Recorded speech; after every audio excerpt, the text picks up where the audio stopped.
भाई मुझे तो IAS बनना है और कुछ नहीं बनना। तो फिर उसके बाद से मेरी तैयारियाँ थोड़ी थोड़ी, जैसे 11th-12th में मैंने अपनी बुक की पढ़ाई के साथ में थोड़ी जानकारियाँ कोशिश की नेट से लेने की, क्योंकि नेट पे आजकल सब अवेलेबल है।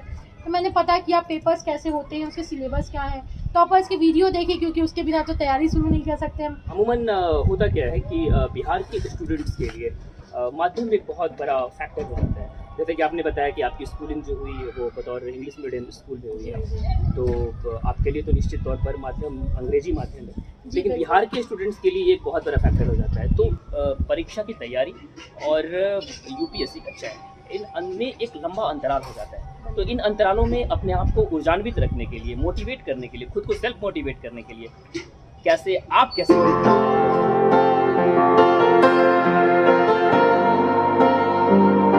नमस्कार, आदाब, खुशामदीद।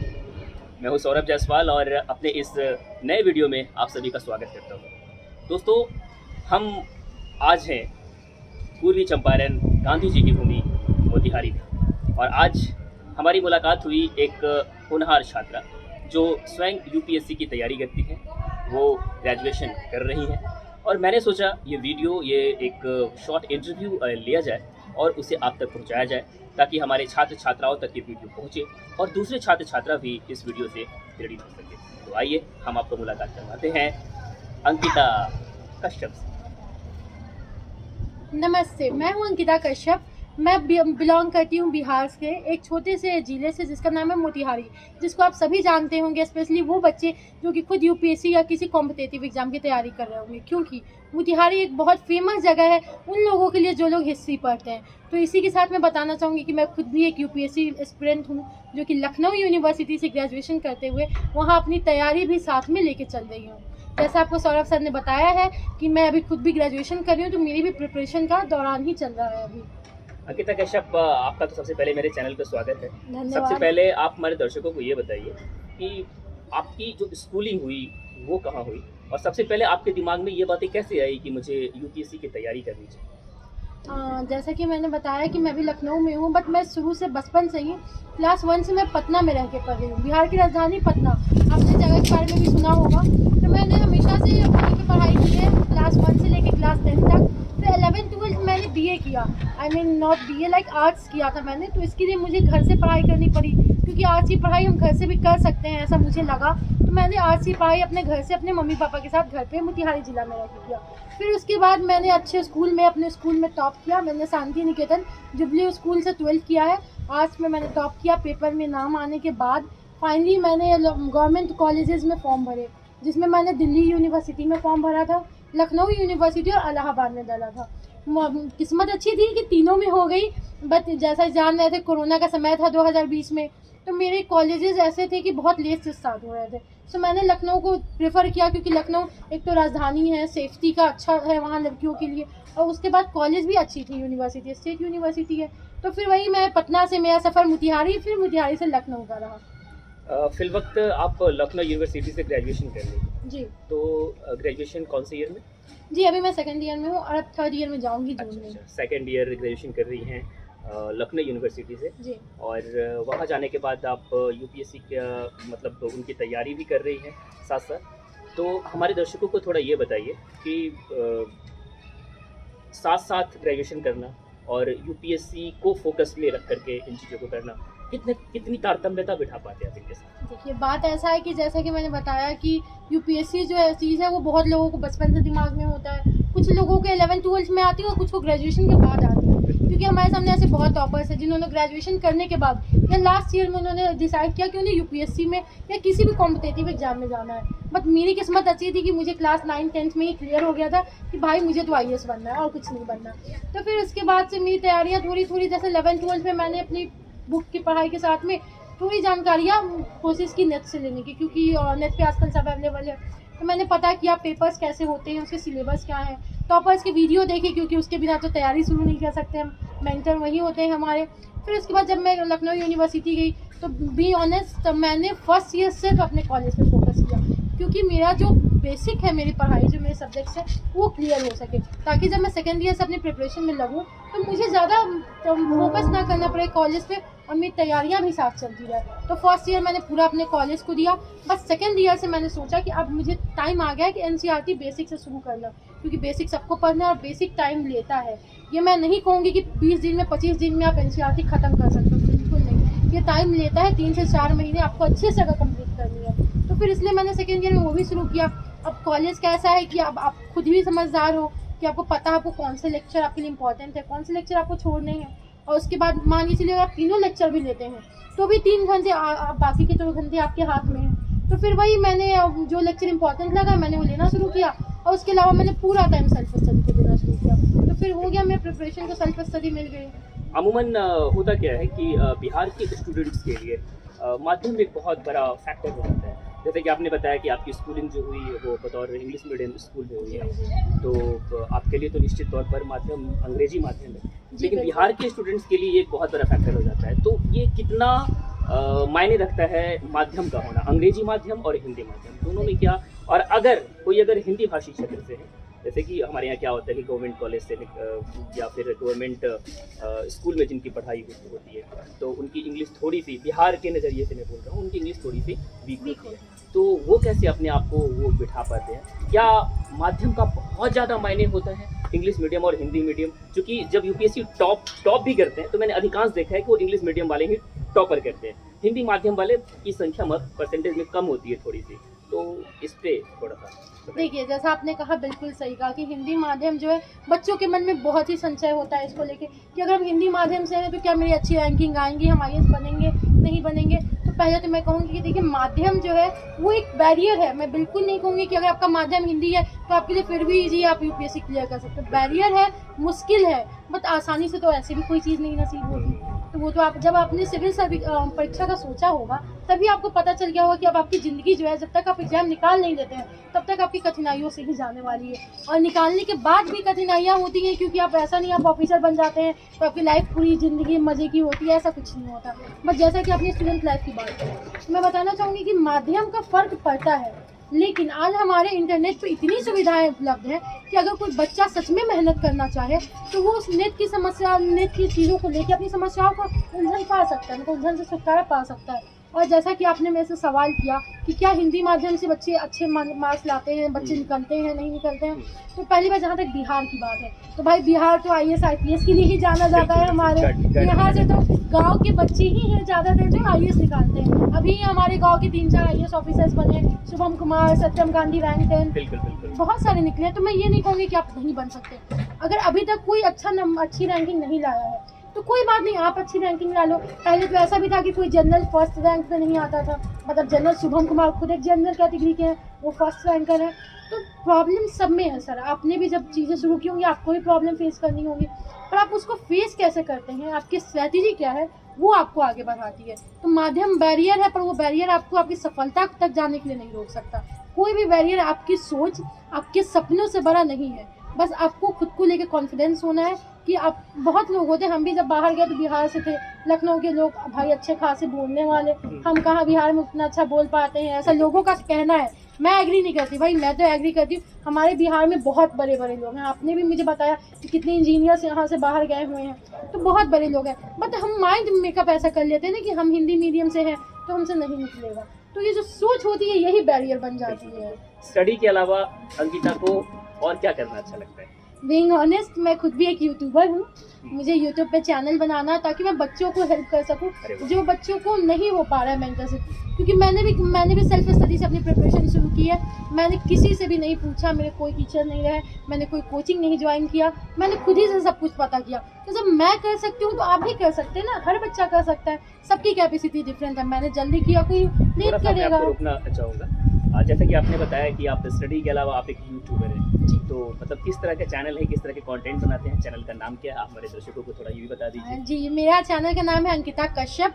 आप जैसे ही यूट्यूब पे सर्च करोगे आपको मेरा चैनल मिल जाएगा, या अंकिता कश्यप न्यू चैनल से भी सर्च करने पे चैनल दिखेगा, जिसमें मैं बच्चों से उनके प्रॉब्लम्स की, फैमिली प्रेशर को आप कैसे पार कर सकते हो, आप अपने फैमिली को कैसे मना सकते हो, क्योंकि हर बच्चे की अपनी एम है। अब हर बच्चा IAS IPS नहीं बनना चाहता है। हमारे देखने वाले बहुत बच्चे होंगे जो कि क्रिकेटर बनना चाहते हो, बहुत होंगे जिनको इंजीनियर बनना है, कुछ भी बनना है। बिल्कुल, वो तो उनकी जिजीबिसा होती है। हाँ, तो आप उस चीज को कैसे पहचाने? बहुत बच्चों को तो सर पता ही नहीं होता है कि उनको बनना क्या है। हम्म। उनके पिता ने बचपन से कह दिया तुम डॉक्टर बनो, उन्हें लगता है उन्हें डॉक्टर बनना है, वो अपनी इंटरेस्ट नहीं जानते। पारिवारिक बैकग्राउंड, फैमिली बैकग्राउंड, इकोनॉमिक हालत, इसका कितना बड़ा फर्क पड़ता है?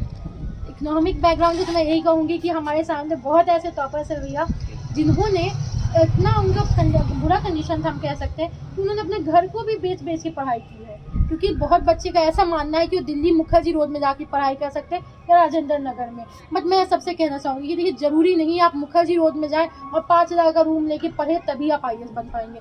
बहुत ऐसे टॉपर्स हैं जो कभी भैया दिल्ली गए ही नहीं है। जैसे सुस्ती देशमुख रैंक 5 2018 की मैं टॉपर की बात कर रही हूँ, सब जानते होंगे उनको। उन्होंने कभी दिल्ली का मुंह ही नहीं देखा था अपने प्रिपरेशन के दौरान। वो बस मॉक टेस्ट के लिए गई एक बार और उन्होंने अपने इंटरव्यू में कहा भी कि दिल्ली जाना जरूरी नहीं है। तो मैं यही कहूँगी कि इकोनॉमिक बैकग्राउंड तभी आपको फैक्टर देता है जब आप कहीं बाहर रह के पढ़ रहे हो, ठीक है। और उसके बाद बुक्स के मामले में तो आजकल तो लाइब्रेरियाँ इतनी अवेलेबल हैं कि अगर आप चाहो तो आपको बुक्स मिलती भी हैं भैया, बातें भी जा रहे हैं। लेकिन मैं फिर भी कहूँगी कि हाँ थोड़ा प्रॉब्लम होता है। अब बच्चों को तो उतना नहीं होता है क्योंकि बच्चे को तो बुक देते ही हैं माता पिता, पर माता पिता उसके पीछे क्या झेलते हैं वो माता पिता ही जानते हैं। तो वो फैक्टर है। बतौर छात्र और छात्राएं इस वीडियो को जो देख रही हैं वो जानना चाहेंगे कि अंकिता का जो स्टार्ट होता है जर्नी मॉर्निंग से लेकर के गुड नाइट तक, वो कैसा रहता है, क्या रूटीन रहता है? एक IAS की तैयारी करने वाली, एक UPSC की तैयारी करने वाली बच्ची किस प्रकार का रूटीन बनाती है और उसे कैसे फॉलो करती है? देखिए, तो मैं तो इसमें ये कहना चाहूँगी कि सब कोई की अलग अलग सोच है। बहुत ऐसे लोग हैं जो रात भर पढ़ते हैं, सुबह लेट जगते हैं। बहुत बच्चे ऐसे हैं जिन्हें सुबह जग के पढ़ना ज़्यादा अच्छा लगता है, प्रेफर करते हैं रात में जगने से। तो वो तो अपने अपने पे डिपेंड है। और रहा बात रूटीन की, वो भी डिफरेंट है। बट जैसा सर ने मेरे से पूछा है तो मैं अपना बताऊँ तो मैं तो सुबह 6:30-7 बजे तक जगती हूँ, क्योंकि मैं 1 बजे रात में सोती हूँ भाई पढ़ के। तो 6 से 7 घंटे की नींद तो बहुत ज़रूरी है, क्योंकि तभी आप अपनी माइंड में दोबारा से एक्टिवनेस ला सकते हो दोबारा पढ़ने के लिए। फिर उसके बाद ब्रेकफास्ट बनाना, क्योंकि मैं खुद फ्लैट लेके रहती हूँ तो मुझे खाना भी खुद ही बनाना पड़ता है, सब कुछ खुद ही करना पड़ता है। तो नाश्ता बनाना, फिर सुबह में मेरा पेपर आता है, पेपर पढ़ना रहता है साथ में। पेपर से याद आया, जैसे इंग्लिश मीडियम है आपका और इंग्लिश से UPSC में एक मायने रखता है एक पेपर के रूप में। तो मैंने सुना है कि द हिंदू या बहुत सारे पेपर्स वगैरह की अच्छी खासी रीडिंग करनी पड़ती है। तो पेपर पे आप कितना ध्यान देती हैं और तो कैसे कवर करती हैं? देखिए, अभी तो मेरा बिगनिंग है, जैसे कि मैंने बताया मैंने प्रिपरेशन अभी शुरू किया।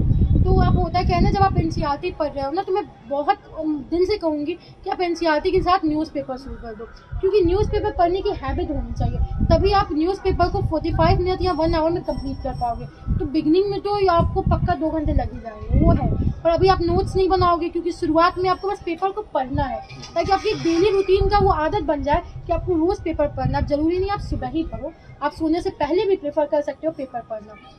तो आप अपने हिसाब से पढ़ो। बता, बिना पेपर पढ़े मैं नहीं मानती, बहुत लोगों का कहना है कि निकलता है, बट बीइंग ऑनेस्ट, जब तक आपको अपने इंडिया में क्या हो रहा है, वर्ल्ड में क्या हो रहा है पता नहीं होगा, आप कैसे एग्जाम दोगे, आप कैसे IAS बनोगे? आपको तो सब कुछ लेके अवेयर होना होगा कि आप कैसे चीज़ों को सुलझा सकते हो। तो जब प्रॉब्लम ही नहीं पता होगी तो सुलझाएंगे कैसे?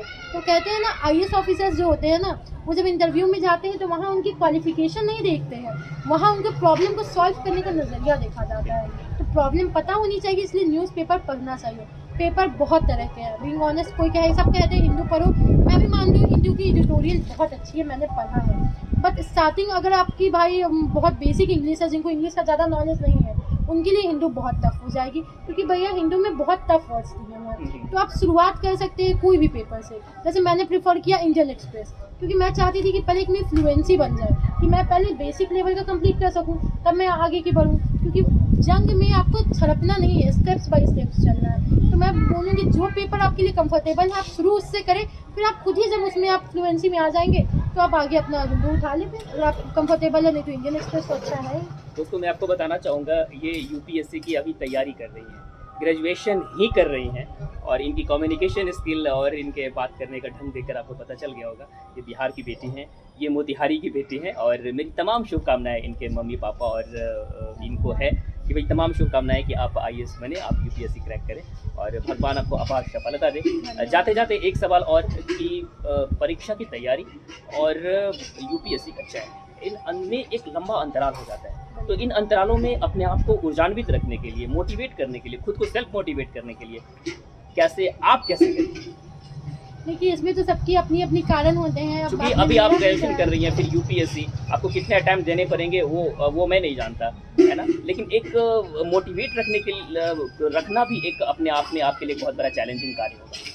जैसा कि हमारे टॉपर्स ने कहा है, मैं उनकी बात को बहुत ध्यान से सुना था मैंने, कि जो यूपीएससी की जर्नी होती है वो 100 मीटर या 400 मीटर की रेस नहीं होती, वो एक मैराथन होती है जिसमें आपको थकना नहीं है, दौड़ते जाना है। तो उस थकान को ख़त्म करने के लिए हमें क्या करना है, एक कारण ढूंढना है।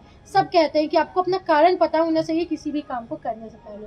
तो मेरा कारण ये है कि मैं शुरू से ही, जैसे मैं बिहार में पली बड़ी हूँ, ठीक है, तो मैंने बिहार के बारे में बहुत कुछ जाना है, मुझे पता है मेरा राज्य कैसा है। पर आप जब बाहर देखेंगे, मैं किसी को बुरा नहीं कहूँगी, बट बिहार का जो, अगर आप सिंपली पढ़ाई के नॉलेज में ही लीजिए, जो पढ़ने वाले बच्चे हैं, अगर आप लोग SDG गोल्स देखे होंगे तो बिहार सबसे पीछे आता है हमारा राज्य, जिसमें केरला सबसे नंबर 1 पे आता है। तो क्या कारण है कि बिहार पीछे है? भाई हमारे यहाँ के सबसे ज़्यादा IAS IPS है, सबसे ज़्यादा इंजीनियर्स हैं। तो मेरा तो कारण है कि भाई कैसे भी IAS बनना है, और अपने राज्य के लिए अगर मैं इतना सा भी अपना कंट्रीब्यूशन दे पाऊँ, या उन लोगों के लिए, सॉरी आवाज़ आने के लिए, पर जैसा मैंने बताया कि उन लोगों के लिए जो लोग अभी मतलब बहुत गरीब है, जिनके पास सुविधाएं नहीं है, वो बच्चे जो पढ़ना चाहते हैं, बट उनको कहीं से मिल नहीं रहा है चीज़ें। गवर्नमेंट ने सुविधाएं दी हैं, बट उन्हें पता ही नहीं है कि उनके पास क्या क्या सुविधा है जो वो इसका इस्तेमाल करें। तो अगर मैं उन लोगों के लिए थोड़ा भी काम आ सकी, तो मैं समझूंगी कि मेरा यूपीएससी का जर्नी पूरा सफल रहा और मैं सक्सेस कर पाई। और main reason again my father, क्योंकि उनकी हमेशा से सपना रहा है कि उनकी बेटी एक अफसर बने और वो बहुत आगे जाए। तो उनकी आंखों में वो खुशी देखना है। जिस दिन मेरा ये इंटरव्यू जैसा सर ले रहे हैं, उस दिन पूरे टीवी रिपोर्टर्स मेरा जिस दिन इंटरव्यू लेंगे साथ में हमारे सर के साथ, वो दिन मेरे लिए ज़िंदगी का सबसे बेस्ट दिन होगा, और मुझे मौका मिलेगा कि मैं आप लोगों को सर्व कर सकूँ। बिल्कुल दोस्तों, कहते हैं ना कि देखना चाहते हो हमारी गहराई, तो आसमां से कह दो कि और ऊंची करे अपनी ऊंचाई। यह है अंकिता कश्यप, बिहार की लाडली, बिहार की बेटी, और मुझे इनका आज इंटरव्यू लेने में बहुत अच्छा लगा। आई होप कि आप सबको भी बहुत अच्छा लगा होगा। प्यारे प्यारे कमेंट बॉक्स में इन्हें आशीर्वाद दीजिएगा, और हमें ये भी बताइएगा कि सर का ये नया शुरुआत आपको कैसा लगा, क्योंकि इससे आपको भी बहुत हेल्प मिली होगी होपफुली। अगर आपके मन में कोई भी क्वेरी हो तो आप सर के कमेंट में पूछ सकते हैं। हम लोग यूं ही बैठे हुए थे और मैंने सोचा कि क्यों ना इस तरह का एक एजुकेशनल वीडियो भी बनाया जाए, और ये वीडियो बना के मैं आप लोगों के समक्ष मैंने प्रस्तुत किया है। कमेंट बॉक्स में आपका आशीर्वाद चाहिए और आपका प्यार भी चाहिए, बिल्कुल। और हम और हमारी टीम पूरी तरफ से अंकिता कश्यप को उनके भविष्य के लिए बहुत बहुत शुभकामनाएं। Thank you.